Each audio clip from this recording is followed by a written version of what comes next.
Ryan Ries Show from Southern California. This is The Ryan Ries Show. Post your questions using @Ryan Ries on his Instagram, Twitter, or Facebook. Are you ready? Yo, should we run it like this tonight? Looking pretty gangster. Should I put the bandana on my face? Hey, we're living in new times, man. Let's just do this. Good thing we have cameras. People can see what this looks like. Dude, I'm quick, dude. I got up my post right now. I'm gonna run it like this, so no one gets it. Well, that could just be gangsters, just to have my bandana just wrapped around my microphone. You know, what bandana you got? No, I got an American flag. All right, that's a cool one. Yeah. All right. So what up? I'm chilling, man. I'm chilling. I'm getting ready for vacation, actually, man. This year, 2020, has been a gnarly year for the whole world. Yeah. And for us in ministry, we've had so many changes of adapting, being flexible. I've personally been very busy through this whole process. So now I'm looking forward to just tune out, spend time with my family, refresh. I'm looking forward to it. And you're talking about, hey, hold on, I got to adjust my chair because I feel like I'm like really short in here and you are like a giant and I don't like that vibe. I want to be tall. Sorry, man. One day I want to be tall. You're talking about Calvary Chapel, Golden Springs. Yeah. At my dad's church, Ries' church. There's been a lot of adjustments. You guys are actually doing 2 services now, right? Yeah, tomorrow morning we're kicking off doing 2 services, 9 and 11. We're doing it inside the sanctuary, so we're excited. Are you doing inside? We are doing some inside tomorrow, so And out, and you have outside. and both. outside. We got everything going on. Yeah. But the Lord's leading us, and I think we're excited for what God has for us. Heck yeah! So check it out. What time are the services? Services 9 and 11. You can go to calvarygs.org, or you can go to Somebody Loves You YouTube worldwide. All of our services are streamed throughout the weekend, especially Sunday morning. Heck yeah! And they said my dad got COVID.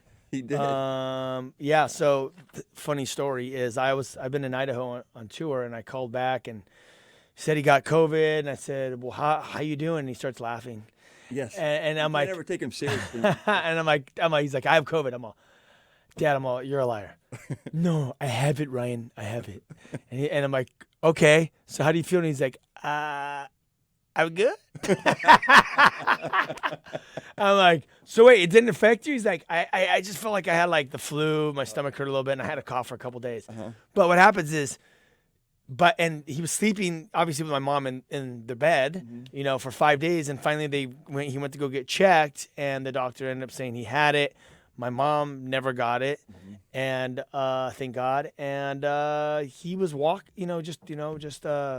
yeah. So that was the deal. So didn't really. Now he kind of stayed locked down. He was on lockdown. He was in lockdown, Yeah. up in his office and everything. Yeah. He sent me a picture, and he was making chips and salsa in his office. Chips and salsa in his bathroom. In his bathroom. All right. Oh, but he sent that to me, and then you sent it to me.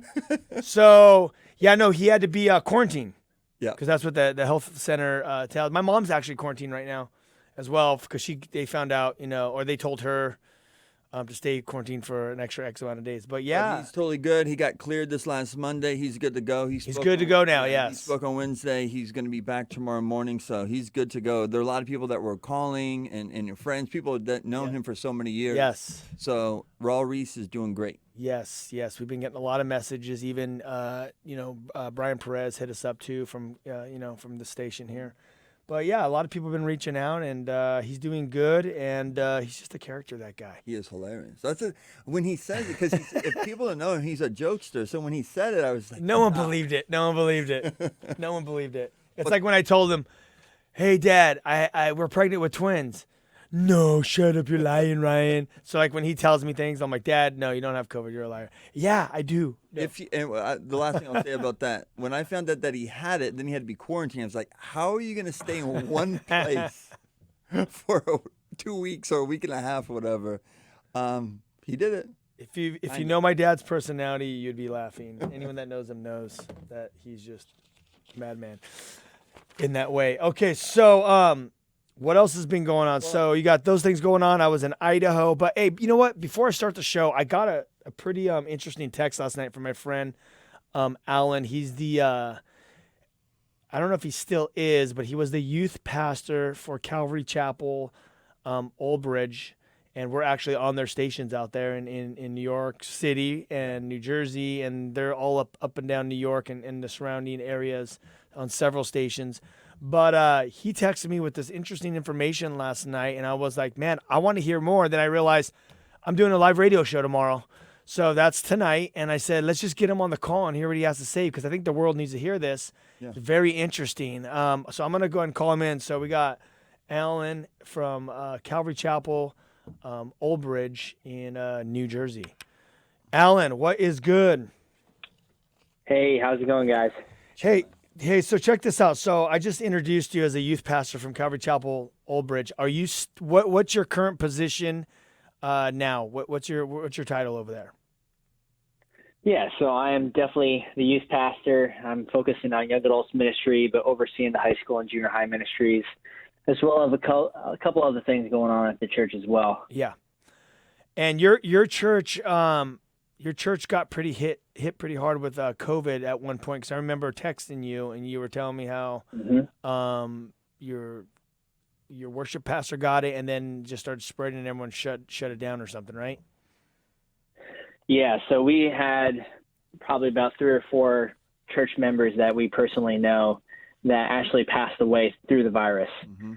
So New York City, know that it was the hardest hit out of anyone in the country with COVID, and New Jersey was number 2. So we have a lot of people that were affected working in the city, and just a lot of chaos. So you have not only New York City just getting pummeled with coronavirus, but also the racial tension right after, and New York City being one of the kind of the epicenter of a lot of the violence happening in these cities that we're seeing around the country. So all that combined has led, actually, and this is what I told you yesterday, Ryan, mass exodus of people out of New York City. Right now, the Upper West Side has a 40% vacancy. Wow. So just massive amounts of people just leaving. And some of those are just, people who have second and third homes, and they're just choosing to spend it in the suburbs. Mm-hmm. But they're estimating that a lot of people are actually not going to return. I heard as far as even 250,000 people not returning to New York City. So with this mass exodus, the people that are staying behind are kind of the hardcore New Yorkers, willing to stick it out. But it kind of looks like a huge challenge for church ministry. But in talking with a friend the other day, he was just kind of saying how, and he lives in the city, he was saying how New York City has had these mass exoduses before. Last time was in the 70s, and that's when Tim Keller, Jim Cymbala, David Wilkerson, they all kind of moved in when crime was rising. The police shootings have doubled in New York City in the past month or two. Oh, in the past month it doubled. Oh, yeah, it's all over the news. Yeah, well, yeah. So now it's August, so I guess it's June. June 2019, there was 90 shootings. June 2020, there was 200 shootings. Wow. And then when you say the Upper East Side, this is like what, like Greenwich Village, Soho, and all those different areas up there. Well, it's more upper than that, but we're looking at. I mean, you can kind of look this up right now. The New York Times has an article, and it kind of highlights a lot of these areas that actually have these vacancies. So you have like Brooklyn Heights, you have West Village, Soho, decreasing by as much as 40%. Dude, that is crazy. So the whole man. I've heard of a lot of stuff. Obviously, like you said, with everything that's been hit in 2020, New York was all the focus, because obviously that's where the cases, as well as New Jersey, like you said, as the second most, and nowhere else was close at that particular time. Now other places have surged a little bit. I know that New York's going down a little bit now. But yeah, the after effects, like we've seen that as well. Obviously, we've seen violence all throughout our nation right now, and New York being hit. A lot of people are questioning too, like even people that are in congested areas of Los Angeles and like New York and some places, there are those arguments too, where it's like, hey, if anything like this happens again, we're like right on top of each other. Yeah. Like, we're like in a bad setup for any of these kind of things, I think you throw in the violence and everything and causing this exodus, it's incredible. It's incredible. So on that text last night, you were talking about the harvest being ripe. What I know that you were right before all this thing right before the whole pandemic and everything happened, you were planning to do a church plant in the city. So what are you seeing leading up to this point of you seeing like a revival being right beside? Obviously, there's all kinds of violence and all the stuff that's going on. I mean, people are desperately open for the truth at this point. But what have been some stories or interaction you've had with people there? Yeah, well, I think it's kind of the same thing you see with the youth, you guys. There's a huge smokescreen right now, and it's remembering that social media is not real, where people say like the youth are lost, and then you kind of do these outreaches, and then massive numbers of youth are coming to Christ. Right. I think it's the same thing with New York City. It's just that people kind of just give up on the city because it's so secular. As much as 80% of New York City can be considered to be secular and not having any religious affiliation. But then you have conversations and you assume because of social media that everyone's anti-Christian, anti-God. And when you actually have these conversations, they literally have not heard the gospel. Yeah. And people aren't articulating it to them because they're afraid of how the reaction is going to be, or, you know, with the violence and these different things that are put out in the media, you just have this fear that goes into these conversations that as soon as you have them, you realize, wow, this person really has no idea what the gospel is. Right. And they're open to being able to hear it. Yep. I'm even surveying some people on Instagram. It's been hard up until this point to actually make trips into the city, but I've actually started as of this past week. So I've just been going on Instagram and messaging different people that live in the city, just saying, hey, what's the general feel towards religion right now? And do you feel like religious groups are doing any good work towards rebuilding New York City? And they're all just kind of like, I don't know. That's a good question. I'm not the right person to ask. I don't really know anything about that. So they don't really have an opinion. In Manhattan and in the New Jersey area, some of those key areas, are you guys back to, are things opening up more right now, or are things still like kind of shut down, like in the cities? Yeah, things are starting to open up. New Jersey is a little different. The governor has given a provision to up to 100 people can gather inside, and for religious services, they can be unlimited outside. Got it. Well, New York City, it's about 25% capacity, I believe. Well, like you said, Alan, as we've been going to the schools, and people would say, "Why? How are you guys getting into public schools and you're allowed to talk about God?" And the kids are shut down to the whole God thing. But what we've seen is the complete opposite. We're able to get in. And when you're talking about Jesus, they just never heard the gospel. And it's funny. I mean, you could talk to people that are wearing a lot of these kids or whoever I'm talking to have crosses that they're wearing around their neck or in their ears or whatever. And they don't even know that the story about what the cross represents, who, Jesus Christ is. And that's also an open door. And I think that is definitely the world at large, is that for whatever reason, people think that they're not open, but there is a great openness. And I'm with you, man. I believe that the harvest is ripe, and I'm looking forward to finding an opportunity to get to New York or New Jersey, or I'll go wherever God opens the door, and go. Because if He's with us, then we don't have to worry. It's gonna go down, and I believe even here in California, it's there's an exodus happening in California as well. There's an exodus happening in California because everything that's going on here, and now is the time for the gospel. I think everything's ramping up, but people are open, and so I'm just waiting to see as God opens doors. We just gotta literally be able to step out of the boat like Peter and just go for it. Not be scared. Yeah. If I could just say one last thing, it would be I grew up watching the film that was made out of that book, The Cross of the Switchblade. Yeah. The David Wilkerson story. And I just feel like that man had that boldness to go in to the gangs and just share the love of Jesus. And no one else was doing it because it was something that people were afraid of how they would react. And these people were so lost, like who's going to be able to reach these people? Yeah. And looking at the situation that we're in right now, I'm looking at a neighborhood in Brooklyn that has 0 evangelical churches. And that's a place that I'm looking to make headway in. And it can be scary, just not knowing what's going to happen and is it going to be successful. It's kind of popular to plant a church in areas where there's already Christians. Yeah. But I think if we really step into the places where no one's willing to go, that's where we have the opportunity to see God show up the most. I agree 100%. And it's funny is I was in a meeting with we were doing like this little webcast show with Victory Outreach, and I was on the show with the grandson Ryan and the founder Sonny, and him and they had pictures of Wilkerson, David Wilkerson, because Sonny came from Teen Challenge and Wilkerson started Teen Challenge in New York City. He got saved. He was a heroin junkie. Sonny was a heroin junkie, Italian guy that got saved off of heroin through Wilkerson. Wow. And it's funny, is I'm seeing these photos, and Wilkerson was this white guy in a suit. He wore suits. That's why if you look at Victory Outreach, all those guys wear suits. That's where all that came from. So you got this white guy in New York in the crazy time, and he's totally leading these kids. He's a straight up like conservative guy, preaching the gospel and leading all these guys to the Lord, and they're getting saved, they're getting healed, the whole thing, and getting filled with the Holy Spirit.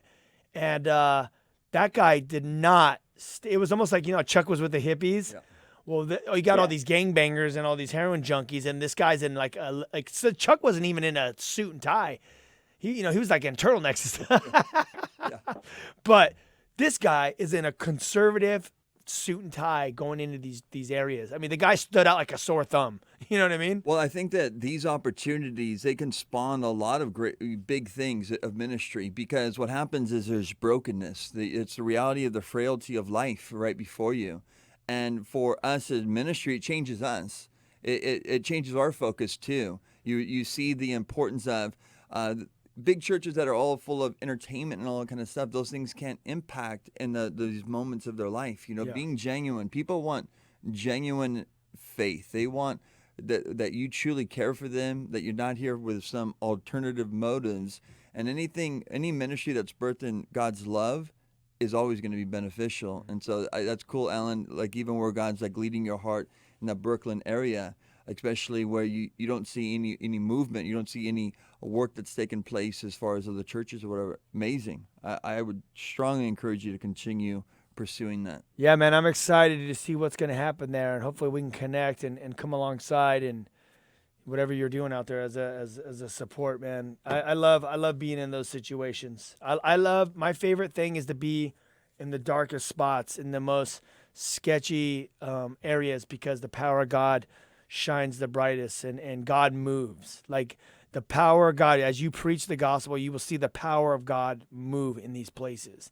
It happens because when you go in, all you can depend on is God in those places, and he shows up every time. So, hey, man, love you, man. To say hi to your wife, the kids, and I still want to get your wife on the show to tell her testimony. We might just have to do it like this, like a call in, because I don't know, when you're going to be out, when you guys are going to be out here or whatever. But we'll get it cracking. All right.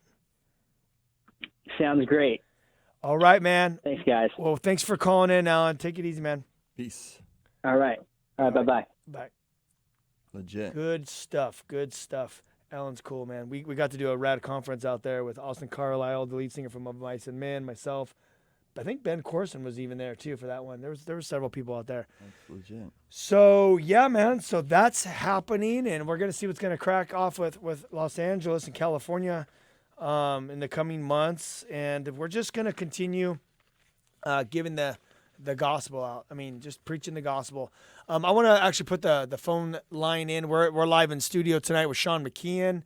This is the Ryan Ries Show, and we are going to be here for the next hour till 10 o'clock taking calls.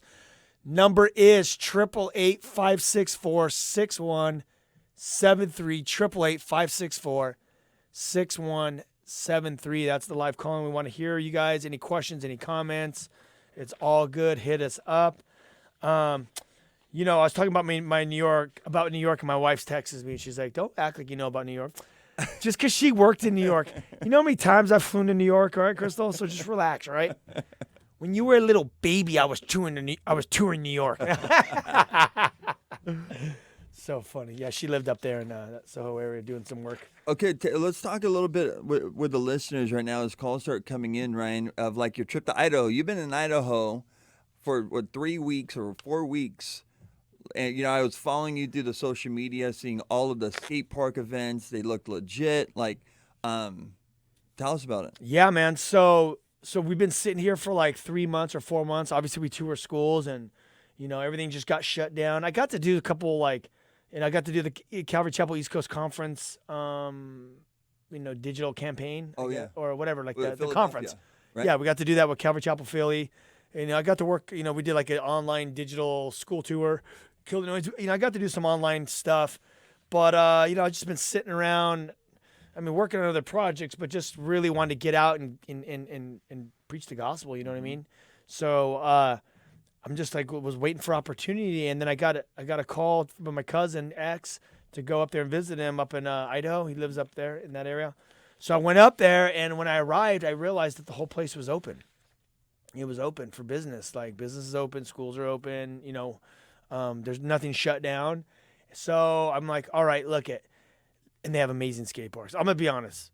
I want to just go for the skate parks because they're building there, right? They're developing, so they got all these like new skate plazas. It's just epic.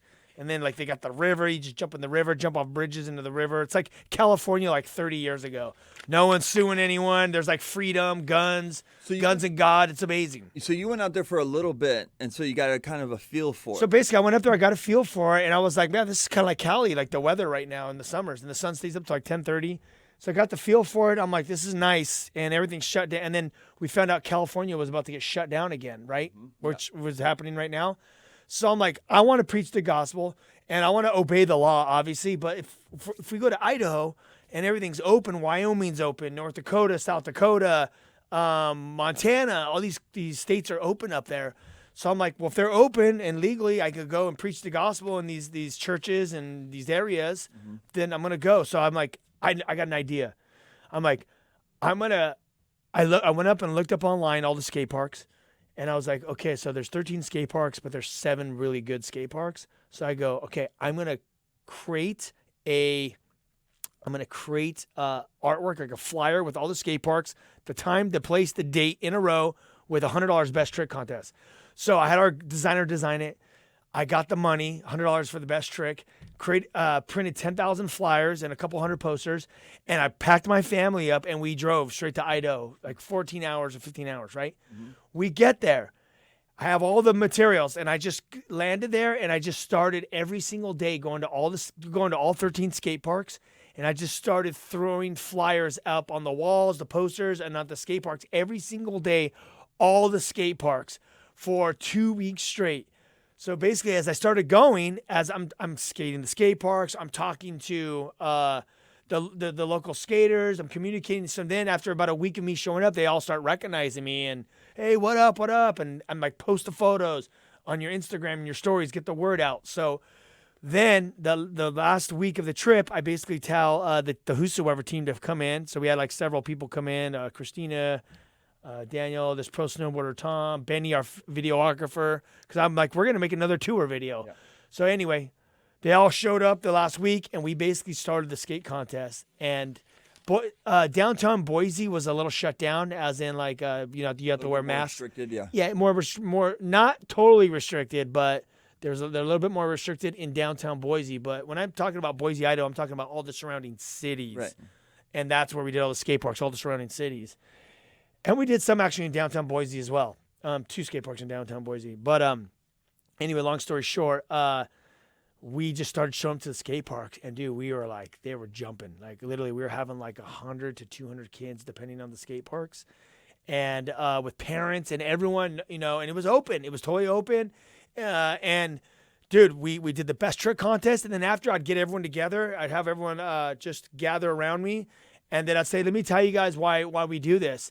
And, I tell them we're the Whosoevers. We normally tour schools, but, it's summer. California's closed down, so I came up here to tell my story.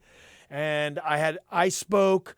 I told my testimony. Tom Gillis, he's an ex-pro snowboarder. He told his testimony. I had Jairus from Calvary Chapel St. Pete tell his story. He's in our Whosoevers Kill the Noise film on our website right now. He told his testimony, and dude, everyone was giving their life to Jesus. Like literally everywhere we went, and we would basically pray. We would lead them to the Lord, lead them in a prayer of repentance. We'd give them the life books, and then from there, also, then we'd be praying for people, that were like sick, or if they, need to get healed. And we were praying for people, and God was moving and touching people's lives. It was just like the Book of Acts or the Gospels again. Same stuff happening, filming these kids' testimonies, how God encountered their life, what they've been going through, and we're filming it. We're actually right now editing a new movie that will be out in a few weeks, with this new skate tour. But it was powerful, and I reached out to a bunch of churches, and a few churches got on board. A couple, Calvary Chapel, Homedale, and then Calvary,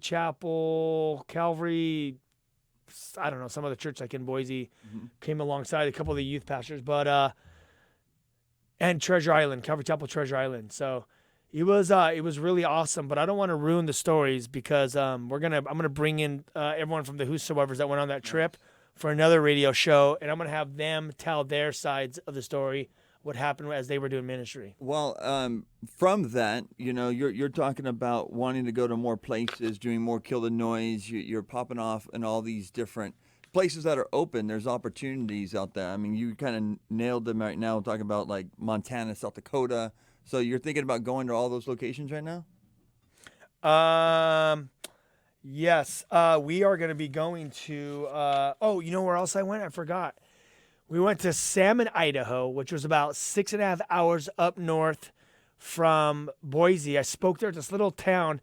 Their town was, it was smaller than the ghost town in Knott's Berry Farm, the downtown area. Really? Yeah, dude.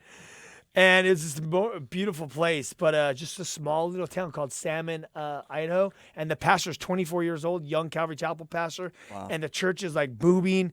2 services, brand new church right on the strip. He's just really awesome. So we connected with him. We're planning to go back and tour schools in his local community.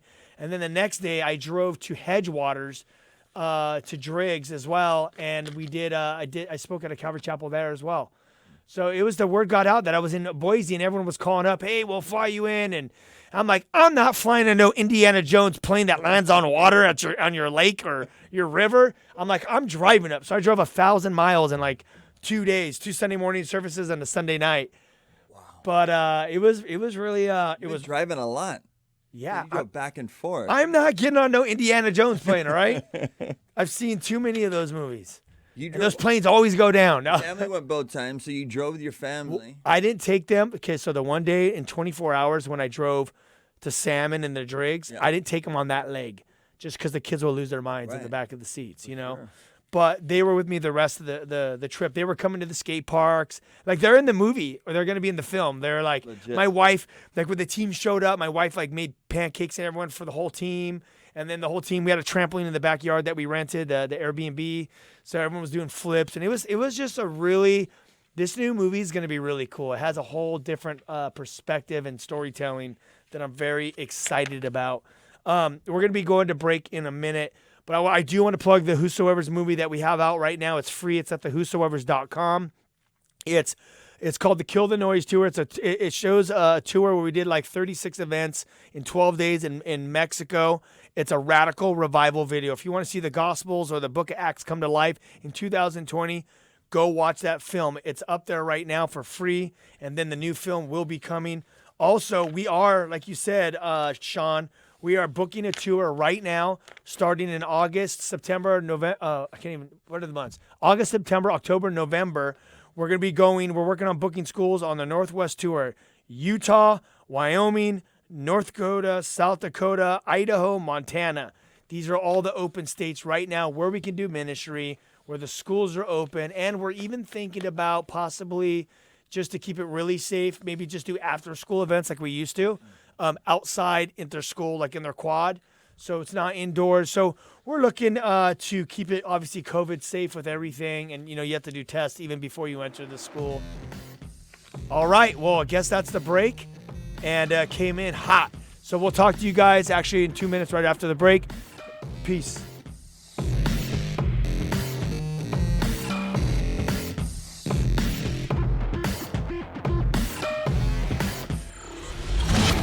more of The Ryan Ries Show. Coming up, post your questions at Ryan Ries on his Instagram, Twitter, and or Facebook.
Now, back to the Ryan Ries Show.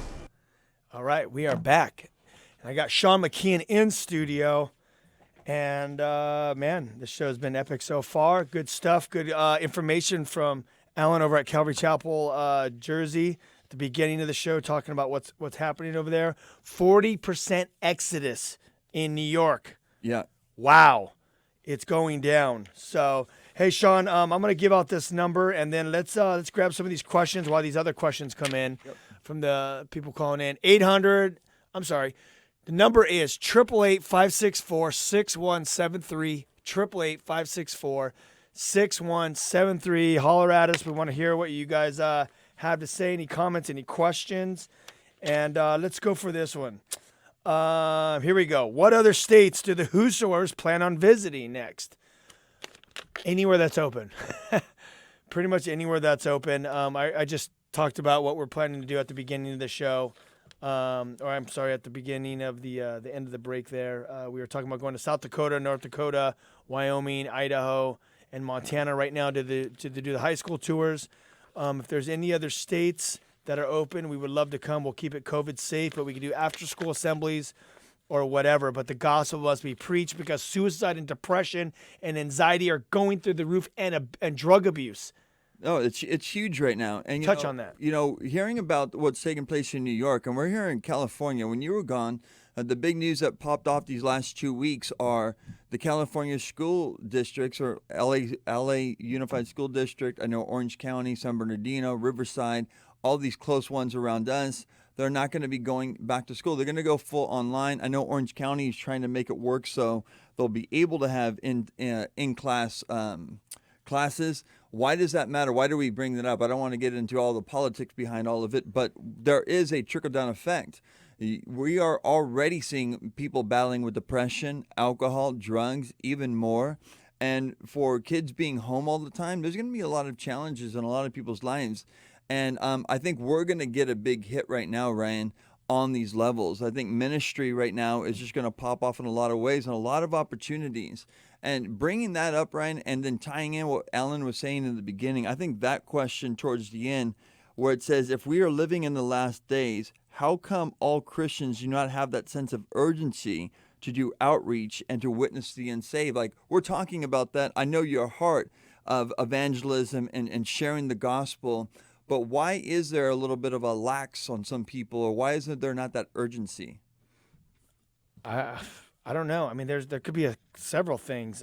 Just off the top of my head, I think that there's fear. People are scared to interact with people. You know, I know that the COVID is taking people's lives, and I also know that there's several people that are getting it, that are surviving. We know that the rate is like 98.9% recovery rate. So, you know, there's not the flu's killing more people, and I think there's a lot of hype and a lot of fear. So people are scared to go out and interact and be with people. And I think there's ways to do it where it's safe, you know, safe. Yeah. There's ways to do it safe. And because of the fear and everything that's going on, that's why I think the harvest is so ripe, you know, because people are scared to die and all that. Right now is the best time to be talking about eternal life, life after death. You know, what happens if you die? It's like the insurance, you know, it's like life insurance basically is receiving Jesus Christ. So, and on top of all that, the whole other reason why there needs to be an urgency is because we know for the fact that I just heard a statistic the other day that they said that there's been more suicides in California than the amount of people that have been taken by COVID since the whole pandemic has started. So with that said, people are desperate. Depression, anxiety, suicide, drug abuse, or let's say substance abuse, alcohol abuse. What's that called? Where you're beating your wife or your, spousal, domestic abuse, domestic violence. All these things are rising right now. Yeah, and it's gonna get crazier. Yeah, we're on lockdown again. Exactly. And, you know, what we are seeing right now in the world, so I think I heard somebody talk about this the other day, like it's actually making the Bible come to life even more, because what you see is the heart of man on display. You know, we have gone through a testing, a tragedy. There have been many lives that have been lost due to the sickness, but this trickle-down effect of the chaos that we have faced in our nation and the unrest and, you know, people questioning things. Like, you got to question news sources so often because things are so biased, and you're trying to be discerning, and you're trying to communicate to friends and family. And you might be out there tonight, you know, you're wrestling with these things as well. Maybe you're battling with depression. Maybe you're battling with alcohol or suicidal thoughts, or as we were talking about, maybe you're living in fear. You have a question regarding some of the things that we're speaking about here this evening. We encourage you to call in. The number is 888-564-6173. Again, 888-564-6173. Yeah, you know, I was listening to Tony Evans on the way up here. He's a black dude black pastor from Texas. Dr. Tony Evans. Yep. Download the app. It's epic. Yeah, he's good. I love that dude. He's actually on this radio station. He's the man. I've never met him, but that'll be a cool day to meet him. But he was talking about on one of his studies, he was talking about how right now everyone's addressing the skin, but not the sin, is what he would say. The sin, not the skin. And the whole study is basically what he's talking about is we have all these things that are going on in culture, and and we've talked about this before, it's sin. It's sin in man, because if we keep addressing the issues and not the main problem, the heart problem of sin, then we're going to just be going on conversations for hours and years and years and years, and there'll be no change. It's sin in man. It's not the skin color or, you know, whatever. What are the issues that we're dealing with? Okay, let's just name them off. We got pedophilia, pedowood, Hollywood, pedophilia. We got human trafficking. We got racism, we got abuse, we got drugs, we got the depression, all these different things that are happening in culture. I don't know if I've missed any. And we're at war. The financial crisis that people all these different things. What needs to happen is basically there's that one Chronicles verse that talks about, if my people come to me, they repent, I will hear from heaven and I will restore their land. Yep. And that's basically what it comes down to. You know, God's just really been leading me on this whole repentance thing recently. I think more than ever, when I'm sharing, it's all about repenting on sin. That's what we need in our nation right now, is the sin. I've been hitting it really hard. I'm always a cross guy though, but I'm hitting it even harder again the way I used to really, really hit it hard. I think that's what's going on is people need to repent. We need to humble ourselves before the Lord, and He needs to heal us physically, or spiritually before He can move in and through us. Brokenness is the key in a relationship with God. And we saw our nation that got hit by the COVID-19, and everybody was getting humbled. Everybody was, what was the talk about? Man, I'm not distracted with a lot. I'm spending more time with my family. I'm starting to see some things that are important in my life. And before you know it, all of this other stuff popped off, and now there's confusion. Now it's all people's worldly wisdom of remedies to fix things. Okay, we got to change a label on a particular syrup. We got to change this. We got to cancel this person because of something they said in 1996. We got to do this, and they're working on all of these after effects of the problem. And what the root of it is, like you were saying, and like Tony Evans is saying too, it is a sin thing. It is a heart thing. Yeah. There's nobody perfect. I don't care where you are at in the United States of America or in this world, you fall short of the glory of God. And the remedy to that is always the cross. It's always acknowledging your sin and acknowledging that you need help. And the Lord is the one that is the creator of this world and of us. So back to your question, with all that said, if we are living in the last days, how come all Christians do not have the sense of urgency to do outreach and witness to the unsaved? So that's one reason, is fear. What's another reason? What's your opinion? What do you think? How come there's not this crazy urgency? For me, it seems like, I want you to answer this, but like a lot of people will address, oh my gosh, look at the world, look at what these Christians are doing, look at this pastor. It's like what I've also seen is a lot of Christians judging how other people are doing ministry because it's not the way they think it should be done, or they don't do it exactly the same way. And it's almost like the people that are actually doing it are getting beat up by some of the other Christians that are like judging them, but they're not doing anything. All they're doing is complaining about the way other people are doing outreach. That's a whole nother side that I get really not too stoked on Christians. There's ones that don't have the urgency, and then there's the ones that just complain about everyone that's doing it, but they're not doing anything. All they're doing is judging people and putting videos out about it. Yeah. Yeah, I think that what it comes down to is we have to be broken. The church has to be broken.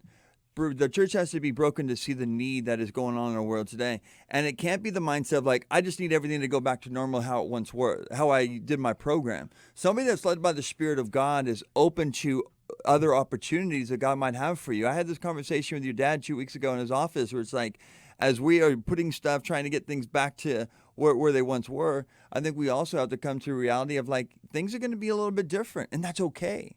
And then maybe God's going to, if you look at history, I know Alan brought it up earlier about what's taking place in New York City, but this has been happening in hundreds of years. When tragedy hit a nation or a community, it opened up opportunities to reach out to the communities. And I think it has to be very natural. I think that we have to step out of our comfort zones. And I'm praying myself, like what other aspects that God wants to use me in these days that we're living in today as well, right? And so I think that one of the hindrances is that people are so stuck in the way how they think things should be done, and they want to go back to their mold, and it's not going that way. And so they don't know how to be flexible.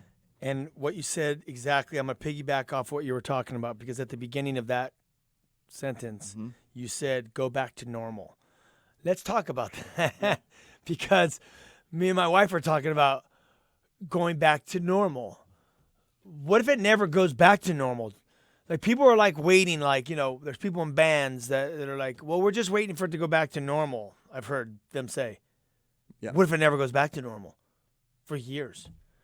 Then what? Like you got to come up with a plan B. Like if it doesn't go back to normal, then we need to come up with a way that you're going to have to produce albums and create revenue and do digital tours or something, because we don't know if it's going to go back to normal. Is church ever going to go back to normal? Is outreaches to schools ever going to go back to normal? This may be the new normal.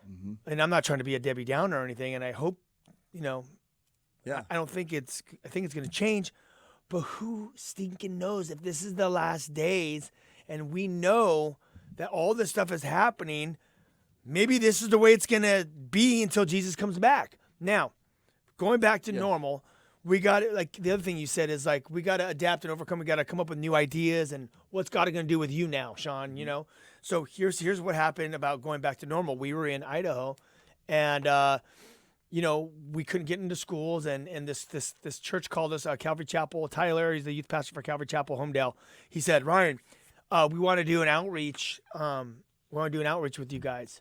And I said, "At our church," but then they were like, well, his pastor actually ended up getting sick, so we couldn't do it at his church. So he goes, "Well, just do it at the park, you know, we'll just do it at the park." So I'm like, okay. I'm like, park outreach. I'm like, I'm not really into park outreaches. You know what I mean? Yeah, like, it might feel awkward. it's kind of weird. Like for me, I don't like doing those or like speaking at park outreaches. I've never kind of really been into that. But then I'm like, well, what if it never goes back to normal? Like, let's just think out of the box. I'm like, okay, we have all the kill the noise. We have the speakers. We have the setup. We have the mascot. We have the full setup. I'm like, let's just do a kill the noise event in a park. Because guess what? What if it never goes back to normal? What if we never could go into school again?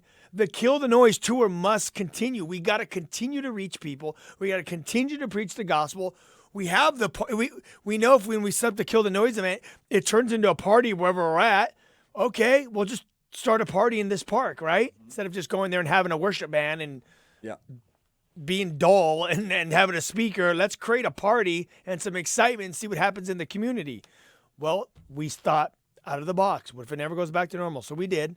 They got flyers. They invited several different people. They put flyers on all their houses. And dude, we had a good turnout. Yeah. And dude, all kinds of kids got saved and God moved and it was sick. From my perspective, watching what you guys did, I was going to be stoked when you bring these guys in to talk about it, but that's what you felt like. It was like joy. It was like dope. It looked like you guys just had an amazing time. Some of those kids were legit. And just the energy that you could see just through the social media was phenomenal to me. And I think that's what people need to see. They need to see being able to be open for what God has. And, you know, there are very valuable lessons to be learned right now. This is really going to shaping you and molding you. Situations happen. I was talking to somebody recently about this. It's like, man, this is what we speak about. The book of Acts, like Paul had moments that were ministries just going off, and then he had other moments where they weren't. He also had closed doors and he had open doors. Yep. And the closed doors didn't hinder him from doing more. God would continue speaking to him and would lead him in different areas because he was being led by the Spirit of God. That's where we need to be. You bring up that industry, like, you know, there's musicians out there probably going through the challenges. We know a lot of people that do the events themselves. And one of the guys is from our ministry. He's our sound guy, and he also does multiple events. In 3 weeks, lost hundreds of thousands of dollars of jobs, just like that overnight. And he has built his company for the last 10, 12 years and has been successful. And just like that, and then the news comes out. Hopefully they'll be able to get a tour down in September, and then that change. Now there might not be any events till 2021. And you're seeing all of these things kind of snowball, and he himself going through financial difficulties. You know, last week, his mom just had a heart attack, and I had this conversation with him just last week, Ryan, and it blew me away, and I've been thinking about it a lot because this is what he said. A man that is going through this challenge, he said that COVID-19 and what has hit our nation has been the greatest thing that ever happened to me in my walk with God. And I know him well. I'm like, what do you mean? He's like, it's caused me to trust in him more. My relationship with my wife is on point. My kid. We're having an amazing time together, and I'm getting closer to God's heart. And so if my company doesn't go back to what it once was, and I'm not making that revenue that I once did, like as long as I'm close with God, I'm okay with that. And maybe he's going to use me in different ways. Yep. And I think that mentality should be on every platform. It doesn't matter what your job is or it's ministry or if it's not ministry. I think that's where we need to be in order to be flexible. Well, think about this. So when I decided to go to Idaho, I went up there with the idea going, okay, God, like I want to reach people. Skate parks are open. I could create a flyer. I was going up there and I'm like, I don't even have to work with churches. I could just literally, and this is going to be encouraging for people that are like, well, how can I be effective? What can I do? I don't have connections or whatever. I literally drove to Idaho with my family. I made flyers. They cost $200. I think it was $300 for 10,000 flyers. Okay. That's good price. I drove to Idaho. I went there and I went to all the local skate parks. By the way, I had no city permits. I never contacted the city for permits. I didn't have a sound system for the skateboard events. I just went every day and dropped off flyers. And then that was my goal. I said, hey, God, if 5 skate kids show up, I can minister to 5. If there's more, my expectation was like 20 to 30 kids per park. I'm like, that was my mentality, because I'm like, that's about how many kids skate the park every night. So I just went there and I said, God, I feel like you're leading me, because I felt led to go there, step out by faith, but I had nothing like planned really, like on the back end. But I'm just showing up with flyers. Like, it's going to happen, It's all by faith. A flyer, no permits, nothing. I didn't even know if the city was going to shut down all the events because I didn't have permits. They could easily shut that down, right? So what happened is I just stepped out by faith and I did the whole thing. And while I was there, I started getting emails to the whosoever's, or on Instagram. People were contacting, hey, we want you to do a Kill the Noise event.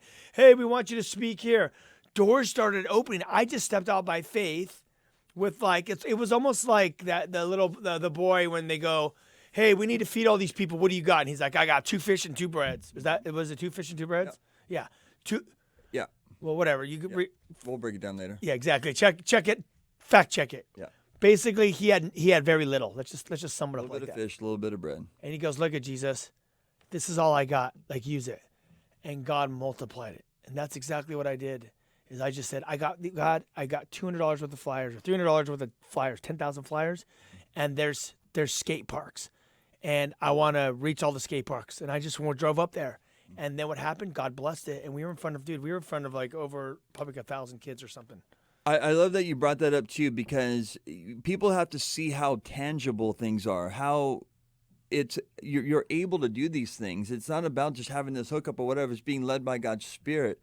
On another level, what I saw this last week, some of my wife and some of the moms in the area, like, they got the kids together. They went to all these police departments. They had a heart to go to the police departments, made signs, went over there, talked to them, prayed for these police officers that are going through a lot of stuff right now. To be a police officer is really tough right now. They're getting a lot of bad slack, but they were able to go to about 3 or 4 different police departments in a couple hours. Talked with them. The kids had an amazing time, but they were praying for them and encouraging them. And those little things, you're able to be used by God. I was able to be, one of my buddies was organizing an event for this last week on the 30th, Ryan, was Sex Trafficking Awareness Day on the 30th, July 30th. Mm-hmm. And there were little pockets of people that were, doing signs and just meeting up and just kind of like interceding. My buddy asked me if I would go by. I went by one of the locations in East Val, but they were in Huntington Beach. They were in San Clemente. They were all over the place, yeah. Hollywood as well, and people standing in the gap. And sometimes it just starts by little steps of faith like that as well, like standing in the gap, being open for what God has for you in your own personal life. All right, guys, we're gonna have a call. I'm gonna go ahead and take Emily from Huntington Beach. Emily, we have 4 minutes left. What is your question tonight? Hi, my question is, how do I respond to an atheist who asks me, can God do anything, like make a rock so big that he can't lift it? I think those are all these questions that people try to come up with. I don't know why one's always brought up as being like that seals the deal or whatever. The Bible speaks about God being the creator of the heavens and the earth. He spoke the world into existence. And I think that when it comes to this, Emily, I have a lot of friends that are atheists or agnostic or whatnot. It all starts with just having a heart of compassion and communication with them. At the end of the day, they have their own philosophy or thoughts of where they feel like the world was created. And I think, knowing a little bit of where they come from as well is good for you to be able to respond to them, because really they just have a thought or philosophy. It's not foolproof. It's not soundproof for sure. And for us as being Christians, we have great answers to the big questions of life. And it really just comes down to being able to know what you believe. Because the things that we differ in, as far as like an atheist, will try to take God as being a necessity for creation. So then you have to go back, well, where did the earth, where it was created? And, if they say it was eternal or it was the Big Bang Theory, there's so many easy ways to poke holes into those arguments. But I think for you, the biggest thing is just knowing in what you believe. I brought this up multiple times, and I love the term worldview that is brought up, and Ravi Zacharias used to do this so well. And you just do the questions, and it's just this. There's 4 questions that you have to ask yourself: origin, purpose. Is there such thing as right and wrong and destiny? And a worldview is brought together by that, an atheist or a Christian. And for a Christian to answer those views are very important. Origin, we believe that God created the heavens and the earth, that he spoke the world into existence, and everything has order because God is a God of order. 2, purpose, Bible says that God created man in his own image to have a relationship with him. I'm not an accident, you're not an accident, your friend that's an atheist is not an accident, you were made with a purpose. 3, there's such thing as right and wrong, sin. And then 4, destiny, I believe that when you die, you will be in God's presence. And I would encourage him to maybe answer those 4 questions himself and see what sparks up a conversation between the 2 of you. And you will see that your answers to those questions are so much more deeper, so much more profound, and it'll be a great way to have a good communication. Look up Ravi Zacharias. He's really good when it comes to speaking on atheists.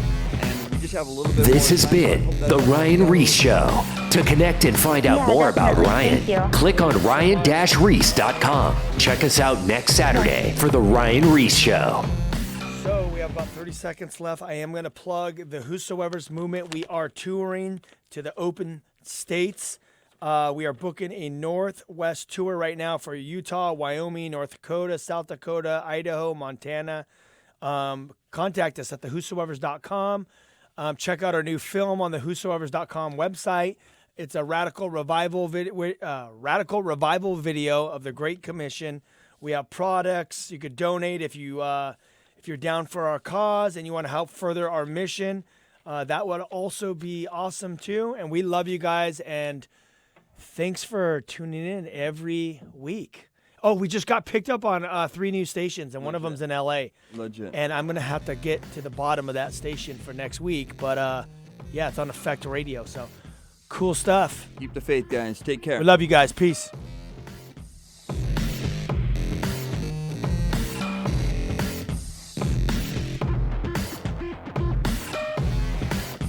This has been The Ryan Ries Show. To connect and find out more about Ryan, click on ryan-reese.com. Check us out next Saturday for The Ryan Ries Show.